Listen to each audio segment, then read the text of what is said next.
बात पूछूं। कभी ऐसा हुआ है कि टेस्ट या एग्जाम से आकर आपके बच्चे ने ये कहा हो कि मम्मा, मुझे सब आता था, लेकिन पता नहीं क्या हुआ, टेस्ट में याद ही नहीं आया। और सच सच बताइए, उस वक्त आपके दिमाग में क्या आया? यही ना, कि ध्यान से नहीं पढ़ा होगा। अच्छे से पढ़ा होता तब तो याद आता ना। आपको पता है, पहले मैं भी यही सोचती थी, लेकिन फिर मुझे एक बात समझ में आई, जो मुझे लगता है कि हर पेरेंट को पता होनी चाहिए। तो आज इस वीडियो में हम उसी चीज के बारे में बात करेंगे। देखिए, हर बार ऐसा नहीं हो सकता कि बच्चे की मेमोरी वीक ही हो, या फिर उसने अच्छे से प्रेपरेशन नहीं की हो। ये भी हो सकता है कि उसे आंसर आता हो, लेकिन जब वो एग्जाम में लिखने बैठा तो उसके दिमाग ने वो आंसर प्रोसेस ही ना किया हो। मैं ये बिल्कुल नहीं कह रही कि टेस्ट या एग्जाम अच्छा ना जाए तो आप टेंशन ना लें। बिल्कुल लीजिए, क्योंकि सब चीजें इम्पोर्टेंट है।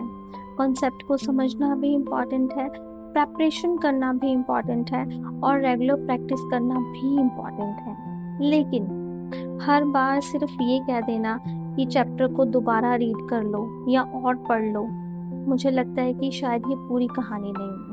क्योंकि पढ़ने और याद आने के बीच एक छोटा सा गैप होता है।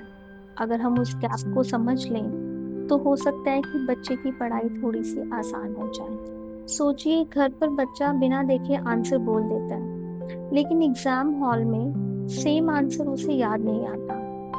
ये प्रॉब्लम सिर्फ आपके बच्चों के साथ नहीं होती है, ये बहुत सारे बच्चों के साथ होती है। इवन रीवा के साथ भी होती है। और आज हम इसी बात को बहुत ही सिंपल लैंग्वेज में समझेंगे। ना कोई मेमोरी बूस्टर, ना कोई मैजिक ट्रिक, कुछ ऐसी बातें जो कि आप इजीली घर पर ट्राई कर सकते हैं। चलिए एक छोटा सा एक्सपेरिमेंट करते हैं। आप मुझे बताइए, क्या आपको अपने घर का एड्रेस याद है? याद ही होगा, है ना? तो क्या आप उसे रोज सुबह उठकर याद करते हैं? नहीं ना। लेकिन फिर भी आपको अपने घर का एड्रेस याद है। कैसे? क्योंकि उस इंफॉर्मेशन का यूज बार बार हुआ है। कभी किसी को एड्रेस बताते वक्त, कभी फॉर्म भरते वक्त, या फिर कभी ऑनलाइन ऑर्डर करते वक्त। यानी ब्रेन ने उस इंफॉर्मेशन को सिर्फ पढ़ा ही नहीं है, उसे बार बार ढूंढा भी है। अब इसी बात को पढ़ाई के साथ जोड़िए। जैसे कि हम हमेशा बच्चों को कहते हैं कि चैप्टर पढ़ लो, एक बार और पढ़ लो, रीड कर लो। मैं ये नहीं कह रही कि रीडिंग कोई बुरी बात है, रीडिंग भी जरूरी है। लेकिन एक सवाल है, अगर एग्जाम में बुक सामने नहीं होगी तो सिर्फ पढ़ना ही काफी कैसे होगा?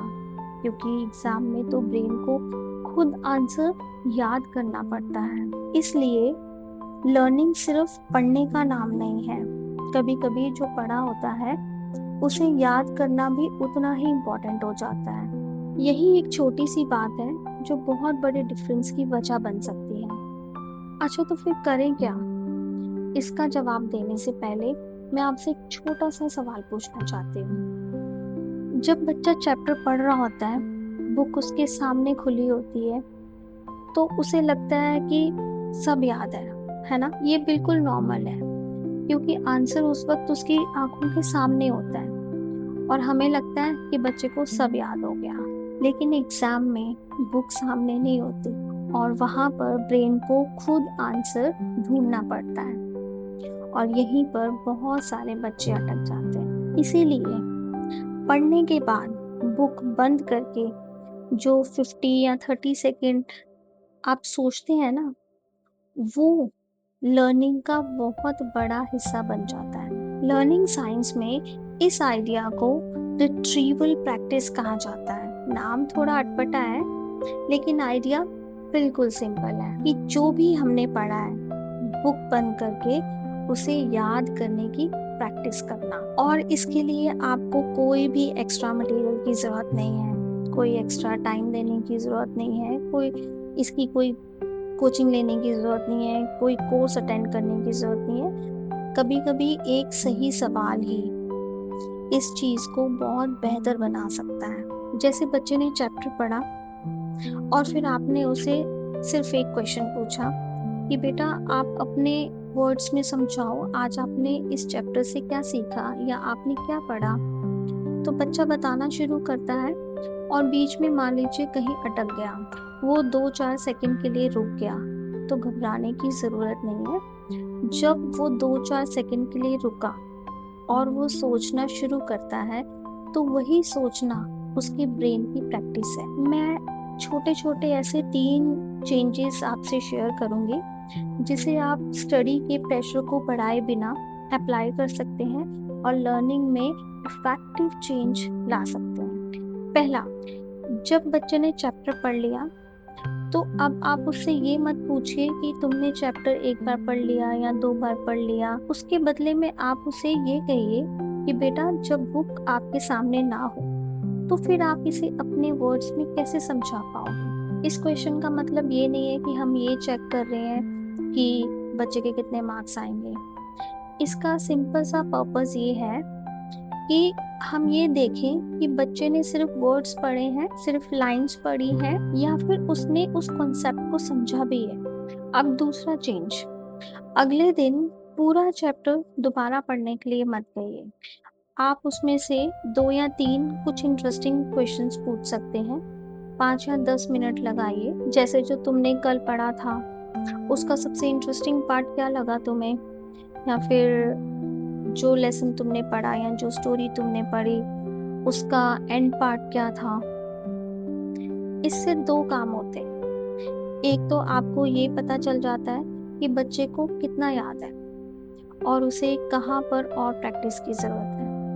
और दूसरा, बच्चे के दिमाग को चीज़ें याद करने की प्रैक्टिस मिल जाती है। और तीसरी बात, और शायद सबसे इम्पोर्टेंट भी, जब बच्चा आंसर दे और मान लीजिए किसी एक पॉइंट पे वो रुक गया, तो उसे उसी टाइम आंसर मत बताइए, वो पॉइंट उसे उसी टाइम मत बताइए। उसे थोड़ा सोचने का टाइम दीजिए। उसे कहिए कि कोई बात नहीं बेटा, टेक योर टाइम, ठीक है, थोड़ा सोच लो, और उसके बाद आपको जितना भी याद आता है आप बताइए।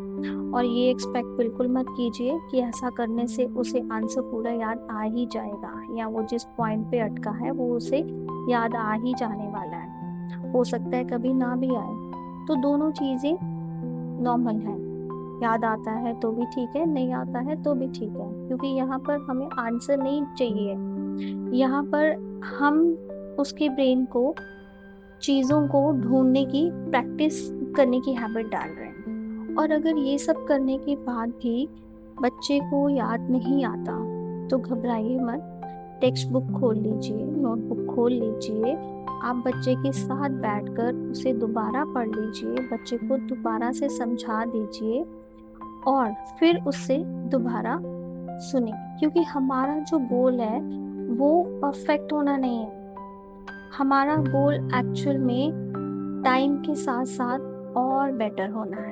हो सकता है ये छोटे छोटे चेंजेस बच्चे की लर्निंग में बड़ा डिफरेंस ले आए। देखिए पेरेंट्स, हर बच्चा अलग होता है। किसी को एक बार पढ़ने से याद हो जाता है, किसी को याद करने में थोड़ा वक्त लगता है, किसी को सोचने का वक्त चाहिए होता है, और किसी को 2-3 बार समझाने पे याद होता है। बिलीव कीजिए, जब बच्चा बिना डरे बोलना शुरू करता है, तो वहीं से उसकी असली लर्निंग शुरू होती है। लर्निंग का मतलब हर बार सही या परफेक्ट आंसर देना नहीं होता। लर्निंग का मतलब हर बार थोड़ा और ज़्यादा समझना होता है। अगर आज की वीडियो ने आपको एक भी नया नज़रिया दिया हो, तो प्लीज़ मेरी इस वीडियो को उन पेरेंट्स के साथ ज़रूर शेयर करें जो रोज़ अपने बच्चे के साथ होमवर्क टेबल पर बैठते हैं। मैं मिलूंगी आपसे अगली वीडियो में एक नया प्रैक्टिकल और सिंपल लर्निंग आइडिया लेकर। थैंक यू, नमस्ते, खुश रहिए।